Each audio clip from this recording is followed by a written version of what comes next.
Bismillahirrahmanirrahim. Assalamualaikum warahmatullahi wabarakatuh.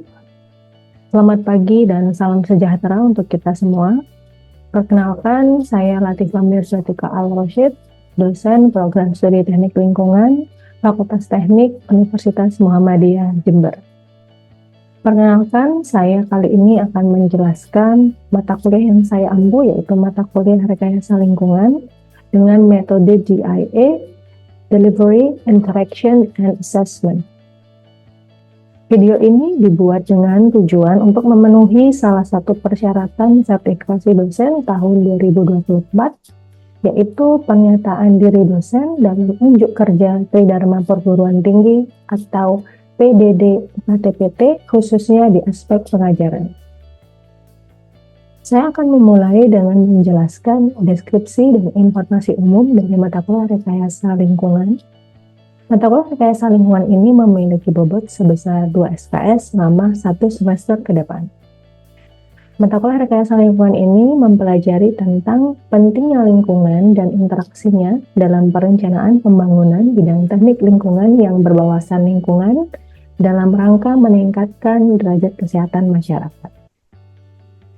Capaian pembelajaran lulusan atau CPL yang dibebankan pada mata kuliah ini adalah mahasiswa mampu memahami pentingnya lingkungan dan interaksinya dalam perencanaan pembangunan bidang teknik lingkungan yang berwawasan lingkungan dalam rangka meningkatkan derajat kesehatan masyarakat, serta mampu menjelaskan sistem penyediaan air bersih, pengelolaan air limbah dan persampahan, sistem drainase, identifikasi pencemar air dan udara, pengelolaan limbah B3, dan sistem pengendalian pencemaran udara.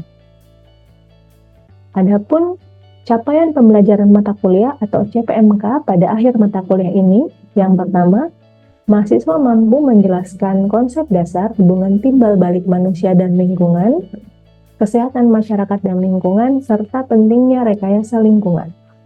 Yang kedua, mahasiswa mampu menjelaskan alur penyakit dan penanggulangan faktor penyakit. Yang ketiga, mahasiswa mampu menjelaskan sistem penyediaan air minum. Yang keempat, mahasiswa mampu menjelaskan sistem pengelolaan air limbah. Yang kelima, mahasiswa mampu menjelaskan sistem drainase air hujan dan air permukaan. Yang keenam, mahasiswa mampu menjelaskan toksikan pencemar air dan udara. Yang ketujuh, mahasiswa mampu menjelaskan pengelolaan sampah domestik. Yang kedelapan, mahasiswa mampu menjelaskan sistem pengelolaan limbah B3. Yang kesembilan, mahasiswa mampu menjelaskan sistem pengendalian pencemaran udara. Referensi yang digunakan pada mata kuliah ini beragam, di antaranya e-book, buku rekayasa lingkungan, jurnal penelitian terkait, serta sumber pustaka lain yang dapat dijadikan referensi di mata kuliah ini. Sistem pembelajaran di mata kuliah rekayasa lingkungan ini dilaksanakan secara sinkronus dan asinkronus dengan menggunakan metode pembelajaran aktif yang mengutamakan peran dan keaktifan mahasiswa dalam proses pembelajarannya, yaitu pembelajaran kolaboratif, diskusi kelompok, penugasan berupa studi kasus melalui LMS Universitas Muhammadiyah Jember. Pembelajaran mata kuliah rekayasa lingkungan ini dilakukan selama kurang lebih 16 pekan. Bentuk perkuliahan sinkronus dilakukan secara tatap muka di ruang kelas maupun menggunakan tools of conference seperti Google Meet atau Zoom Meeting. Sedangkan pelaksanaan perkuliahan secara asinkronus dilakukan melalui WhatsApp Group atau forum diskusi di LMS Universitas Muhammadiyah Jember untuk memfasilitasi mahasiswa dalam berdiskusi perihal mata kuliah rekayasa lingkungan dan penugasan secara mandiri maupun kelompok di LMS Universitas Muhammadiyah Jember. Evaluasi pembelajaran mata kuliah rekayasa lingkungan didapatkan dari kuis interaktif, penugasan, diskusi kelompok, ujian tengah semester atau UTS, dan ujian akhir semester atau UAS. Pembobotan setiap evaluasi hasil pembelajaran adalah kuis interaktif sebesar 10%, penugasan baik mandiri atau kelompok sebanyak 35%, diskusi kelompok sebanyak 15%, ujian tengah semester sebanyak 20%, dan ujian akhir semester sebanyak 20%. Dengan total pembobotan hasil evaluasi pembelajaran sebesar 100%. Demikian informasi yang bisa saya sampaikan mengenai mata kuliah rekayasa lingkungan. Berikutnya merupakan cuplikan dari proses pembelajaran yang saya laksanakan secara sinkronus menggunakan web of conference Zoom meeting. Selamat menyaksikan. Baik, bismillahirrahmanirrahim. Assalamualaikum warahmatullahi wabarakatuh. Waalaikumsalam warahmatullahi wabarakatuh. Alhamdulillahirrabbilalamin. Assalatu wassalamu ala asrofil anbiya'i wal mursalin Sayyidina Muhammadin wa ala alihi wa sahbihi ajma'in amma ba'du. Oke, alhamdulillah, selamat siang semuanya. Siang, Bu. Oke, Siang, Bu. sudah makan siang? Sudah, Bu. Oke, ada yang sudah, ada yang belum. Oke, baik, sebelum perkuliahan dimulai, mari kita berdoa terlebih dahulu. Boleh minta ketua kelas, silahkan dipimpin doanya. Teman-teman, sebelum melakukan Zoom meeting pada hari ini, marilah kita berdoa menurut agama dan keyakinan kita masing-masing. Berdoa mulai. Sudah selesai. Terima kasih ketua kelas. Oke, jadi hari ini kita bertemu lagi secara daring ya di pertemuan lingkungan pertemuan ke-11, yang mana minggu lalu kita sudah belajar tentang bagaimana identifikasi toksikan pencemaran udara di lingkungan. Nah, hari ini ya kita akan belajar masuk ke pertemuan selanjutnya, yaitu toksikan pencemaran air. Jadi pada hari ini kita akan sama-sama ya mencoba mempelajari dan mengidentifikasi apa saja toksikan pencemaran air di lingkungan yang nanti kita sama-sama belajar secara kelompok untuk studi kasus di jurnal nasional terkait kasus pencemaran air di lingkungan. Oke. Coba akan share screen materi hari ini. Apa yang dimaksud dengan pencemaran air? Jadi pencemaran air adalah suatu perubahan keadaan air di suatu tempat penampungan air, seperti danau, sungai, lautan, dan air tanah akibat aktivitas manusia yang menyebabkan air tersebut tidak lagi layak digunakan sebagai air bersih dan sumber air minum. Jadi sudah jelas ya, jadi ketika ada perubahan suatu keadaan air, pencemaran air ini luas, bisa terjadi di berbagai tempat ya, contohnya danau, sungai, lautan, dan air tanah ya, dan penyebabnya juga bermacam-macam. Nah, ini adalah ada gambar bagaimana sumber-sumber pencemaran air itu mencemari. Kalau di sini apa gambarnya? Dia ada danau. Nah, betul. Jadi ini di sungai. Coba Dio, salah satu kalau dari gambar ini dia dari mana sumbernya pencemarannya? Dari industri. Betul, dari industri. Agus dari mana? Peternakan. Peternakan, oke. Bella dari mana lagi? Limbah. Pengolahan limbah, oke, baik. Wulan dari mana lagi, Wulan? Pertanian. Oke, pertanian. Mungkin ada lagi yang belum disebutkan. Feby, dari mana Feby?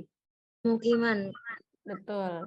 Ya, jadi itu adalah tadi salah satu tempat atau asal bagaimana air itu dapat tercemar. Saudara bisa lihat dari gambar ini saja banyak sekali sumber-sumber yang berpotensi apabila dia tidak diolah dengan baik, dia berpotensi untuk menjadi penyebab pencemaran air. Dalam hal ini adalah muara sungai. Ini adalah salah satu contoh pencemaran air di laut. Mungkin ada yang bisa memberikan contoh salah satu pencemaran laut itu contohnya apa? Sampah, Bu. Sampah, betul sekali Agus. Ya, mungkin ada lagi selain Agus yang ada pendapat lain selain sampah laut. Limbah. Oke. Limbah pabrik. Betul, limbah pabrik. Ya, terima kasih. Jadi itu adalah salah satu penyebab atau sumber pencemarannya. Mulai presensi terlebih dahulu. Yang pertama Dwi Febi. Hadir, Bu. Oke, baik. Sania. Hadir, Bu. Oke, Agus. Hadir, Bu. Oke, ini tidak akan bisa, saudara tidak bisa klik lanjut ya ini. Kalau dua ini tidak diisi dengan baik. Jadi misalnya Bu Latifah ambil namanya Dio ya, Dio. Dio dari TL Unmuh Jember. Oh, diklik lanjut. Ya, langsung selamat datang Dio ya dari Teknik Lingkungan Unmuh Jember. Ya, jadi di sini ada, saudara bisa lihat ada 4 tombol atau button. Ya, ada pendahuluan, selanjutnya materi, ada evaluasi, dan ada informasi. Kalau diklik yang pendahuluan, ini akan masuk ke tadi materi awal ya, apa yang dimaksud dengan pencemaran air ya. Selanjutnya kalau diklik materi, oke silakan disimak dulu video berikut ini. Ironis, kondisi laut Indonesia kini berada dalam situasi kurang beruntung. Beberapa titik sudah jadi tempat pembuangan sampah. Koresponden lingkungan Silvano Hajid mengajak kita untuk melihat apa yang terjadi dengan laut Indonesia selama setahun terakhir. Oke, selanjutnya ini di sini ada opsi-opsi, saudara bisa lihat di sebelah kiri ada pencemaran laut, itu yang tadi, selanjutnya ada pencemaran sungai. Ya, ini yang ketiga yaitu dampak pencemaran, ya yang tadi sudah Bu Latifah sempat jelaskan juga. Ya, jadi berdiskusinya di Zoom ini, jadi di Zoom ini Bu Latifah akan bagi ke dalam namanya breakout room. Kan kelompok 1 Febi, Ula, Bella, kelompok 2 Mesia, Debita, Setia, kelompok 3 Ulan, Nadia, Dio. Jadi di breakout room pilih kelompoknya, klik join. Silahkan saudara berdiskusi, Bu Latifah berikan waktu 30 menit. Halo kelompok 1. Ya, Bu. Oke. Izin bertanya, Bu. Oh ya, silakan Febi. Mendiskusikan dari jurnal tersebut, terus salah satu mengetik di Word-nya, Bu. Iya betul. Jadi silahkan berdiskusi di breakout room kelompok 1 ini, dilihatkan saja share screen sambil mengetik. Halo kelompok 2. Ya, Bu. Sudah paham tugasnya kelompok 2 atau ada yang ingin ditanyakan? Sudah, Bu, cukup. Oke, silahkan bisa dimulai. Halo kelompok 3, Dio, Wulan, dan Nadia, sudah bisa dipahami tugasnya? Oke, silahkan bisa dimulai, waktunya 30 menit. Silahkan kelompok 3. Oke, Bu Latifah minta yang pertama, Bu Latifah ingin melihat hasil diskusinya, nanti bisa langsung screen sharing. Yang pertama adalah kelompok 3, silahkan kelompok 3. Pencemaran yang terjadi pada Sungai Musi. Latar belakang. Pencemaran air disebabkan oleh jumlah manusia dan kegiatan yang beragam. Pencemaran yang mengakibatkan penurunan kualitas air dapat berasal dari limbah seperti limbah industri, baik berupa limbah padat ataupun limbah cair.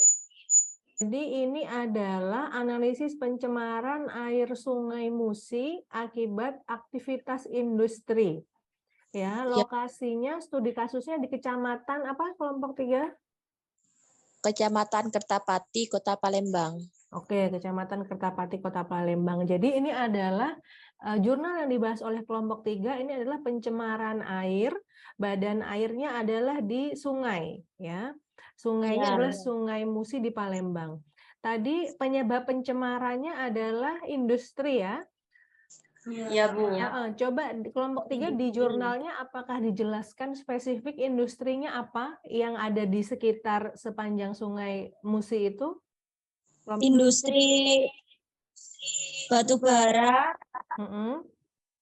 industri semen, ya, industri karet, dan industri pembuatan sapu hijau. Oke, jadi ada beberapa industri tadi yang memang dia lokasinya berada di kecamatan tersebut, begitu ya. Jadi silahkan kelompok 3 nanti ditambahkan di penyebab pencemarannya industrinya yang disebutkan Wulan tadi. Ya. Baik, Bu. Bu Latifah beralih ke kelompok 2. Baik, Bu. Untuk latar belakang, sampah atau limbah rumah tangga adalah sampah yang berasal dari kegiatan sehari-hari dalam rumah tangga yang tidak termasuk tinja dan sampah spesifik. Keberadaan sampah tidak diinginkan bila dihubungkan dengan faktor kebersihan, kesehatan, kenyamanan, dan keindahan atau estetika. Yang poin kedua, penyebab pencemaran. Bertambahnya jumlah penduduk akan mengakibatkan terhadap tingginya volume. Jadi ini adalah ya, jadi kalau kelompok 1 tadi itu limbahnya limbah cair dari industri ya. Kelompok 2, mohon maaf kelompok 3 tadi ya. Kelompok 2 ini adalah limbah cair dari sampah ya atau domestik dari pemukiman sehari-hari. Dan di poin 5 ini Bu Latifah lihat kelompok 2 menggunakan teknologi alternatifnya adalah pembakaran, pengomposan, pemisahan, dan pembusukan. Ya, itu adalah tahapan-tahapan dalam pengomposan ya. Beralih ke kelompok 1. Baik. Di sini studi pencemaran kandungan logam berat timbal atau PB dan kadmium CD pada Ingkat Tongkol di pantai utara Jawa. Atau latar belakang berdasarkan data penelitian dari Badan Penelitian dan Pengembangan Provinsi Jawa Tengah, diketahui adanya kandungan logam berat di perairan Laut Jawa, memungkinkan adanya kontaminasi pada ikan laut hasil Laut Jawa yang didistribusikan ke masyarakat. Selanjutnya di sini adalah teknologi alternatif yang untuk menanggulanginya. Di sini adalah biosorpsi, menyisihkan atau menghilangkan logam berat yang bersifat racun.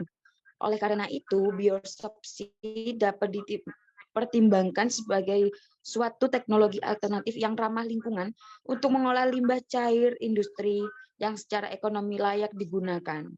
Jadi ini sudah cukup dijelaskan secara mendetail ya di hasil diskusi dari kelompok 1 ini. Jadi kelompok 1 ini adalah pencemaran air di laut ya. Jadi ini adalah karena adanya limbah industri yaitu logam ya, logam berat tadi ya. Logam beratnya ada PB, PB itu plumbum ya atau timbal dan CD. CD itu adalah kadmium.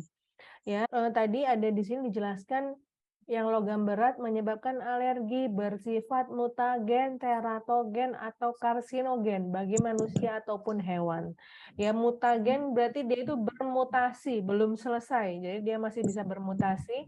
Karsinogen ini adalah zat-zat yang menyebabkan atau pemicu terjadinya kanker ya, karsinogen ini dari logam berat. Teknologi untuk menanggulanginya dari kelompok 1 itu biosorpsi ya, dijelaskan juga dengan detail tadi. Memang biosorpsi ini cukup banyak digunakan karena memang dia efisien dan cukup efektif sehingga relatif banyak yang menggunakan teknologi ini sebagai salah satu opsi dalam menanggulangi pencemaran limbah logam berat. Oke, terima kasih kelompok 1. Jadi mungkin Bu Latifah ingin review kembali dari perkuliahan kita hari ini. Jadi tadi kita sudah belajar tentang pencemaran air. Apa itu pencemaran air? Jenisnya apa saja? Dampaknya apa saja? Selanjutnya, apa peraturan pemerintah dalam menanggulangi hal tersebut?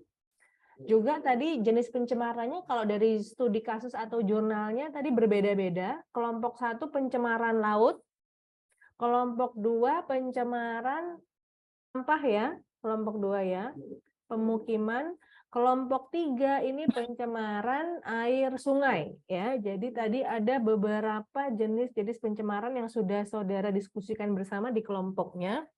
Yang mana tadi ada teknologinya berbeda-beda juga dalam penanganannya. Pencemarannya berbeda, maka teknologi atau alternatifnya juga berbeda pula antara satu dengan yang lainnya. Oke, jadi mungkin itu adalah resume dari perkuliahan kita hari ini. Silahkan Ketua Kelas dipimpin doa untuk mengakhiri perkuliahan hari ini. Mari teman-teman, sebelum mengakhiri acara meeting Zoom pada hari ini, marilah kita berdoa menurut agama dan keyakinan kita masing-masing. Berdoa mulai. Baik, terima kasih Ketua Kelas. Selebihnya, Bu Latifah ucapkan terima kasih. Masing-masing sudah berpartisipasi aktif, berdiskusi aktif di kelompoknya masing-masing, sehingga menghasilkan makalah tadi, resume yang Bu Latifah kita sudah bahas bersama. Ada beberapa yang perlu revisi, silahkan diperbaiki agar hasilnya maksimal. Dan Bu Latifah akhiri, I'll see you next week. Kita melanjutkan materi-materi selanjutnya. Wabillahi taufiq wal hidayah. Wassalamualaikum warahmatullahi wabarakatuh. Demikian deskripsi singkat serta cuplikan proses pembelajaran dari mata kuliah rekayasa lingkungan yang saya ampu. Semoga dapat memberikan gambaran mengenai kinerja pengajaran yang saya lakukan, khususnya di mata kuliah rekayasa lingkungan. Saya mengucapkan terima kasih kepada seluruh tim penilai dan tim panitia sertifikasi dosen SMART tahun 2024, khususnya dari Direktorat Sumber Daya Dirjen Dikti dan Ristek, Kemendikbudristek Indonesia. Tidak lupa, saya juga mengucapkan terima kasih kepada Universitas Muhammadiyah Jember, Fakultas Teknik, rekan sejawat dosen, dan rekan-rekan mahasiswa. Demikian yang dapat saya sampaikan. Atas semua kekurangan dari saya mohon maaf yang sebesar-besarnya. Fastabiqul khairat, wabillahi taufiq wal hidayah. Wassalamualaikum warahmatullahi wabarakatuh.